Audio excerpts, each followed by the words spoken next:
Gruaja që ha miliarderët, kush ishte personazhi më i rrezikshëm në dasmën e Jeff Bezos. Gruaja më e rrezikshme në dasmën e Jeff Bezos dhe Lauren Sanchez është sigurisht Wendy Ding, ish-partnerja 56 vjeçare e Rupert Murdoch. Mbi këtu grua është ngritur miti se asgjë nuk mund ta ndaloj, pasi nëse ka diçka në mendje ajo e realizon. Si ka guxim Lauren ta ftoi në dasëm, pyesin shumë në mediat sociale, duke marrë parasysh se kush është Wendy Ding.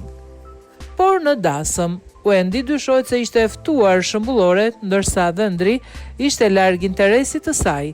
Ajo është parë duke flirtuar me Tom Brady, atletin profesionist dhe ish bashkëshortin e Giselle Bündchen. Të dy patën një bisedë interesante në të cilën buzëqeshën shumë. Wendy është 9 vjet më e madhe se ai, por kjo nuk do t'ishte problem për të, nëse do t'ishte vendosur të ajoshte atletin. Martesa midis Wendy Ding dhe Rupert Murdoch ishte mjaft skandaloze, por dallimet u ka përzyen dhe kjo madje e prezantoi zhburin e saj me gruan e tij të fundit. Rupert dhe bukuroshja egzotike kineze Wendy Ding u martuan vitin 1999 dhe kjo ishte martesa e tretë e biznesmenit të suksesshëm. Martesa e tyre ishte mbushur me shumë polemika dhe skandale dhe zgjati për 14 vjet, derisa u pasua nga një divorc në vitin 2013. Shumë e akuzuan Wendyn se kishte hyrë në një martesë për interes me 37 vjeçarin Murdoch dhe ky thashë them, bazohej në natyrën e saj tepër ambicioze dhe të kaluar në dashurisë ngjyrosur nga lëvizje të shumta të kalkuluara mirë.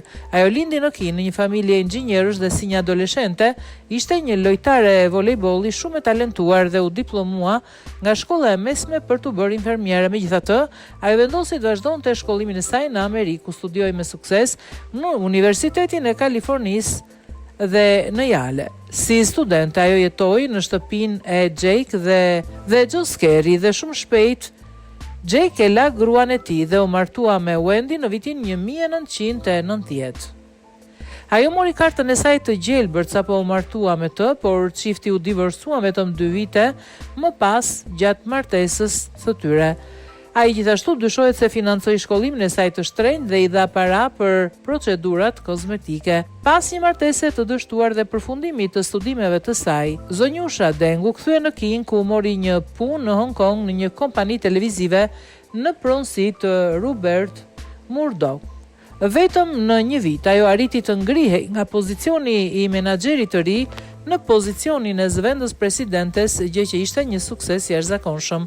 Dhe në vitin 1997, në vizitën e parë të Murdoch në degën kineze të perandorisë së tij të biznesit, Wendy takoi ish-manjatin dhe tërhoqi vëmendjen e tij. Ajo u bë menjëherë përkthyesja e tij personale dhe shumë shpejt ata filluan një romancë.